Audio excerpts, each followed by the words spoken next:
వ్యాధులను నివారించి బాధలను నిరోధించి ఆర్తులకు సేద తీర్చినావు.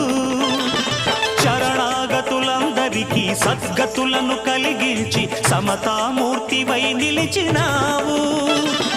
వ్యాధులను నివారించి బాధలను నిరోధించి ఆర్తులకు సేద తీర్చినావు.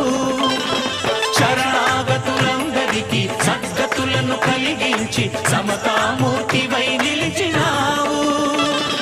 భిక్ష స్వీకరించి ప్రాణభిక్ష పెట్టినావు. కదిలే కళ్యాణ రాశి నీవు.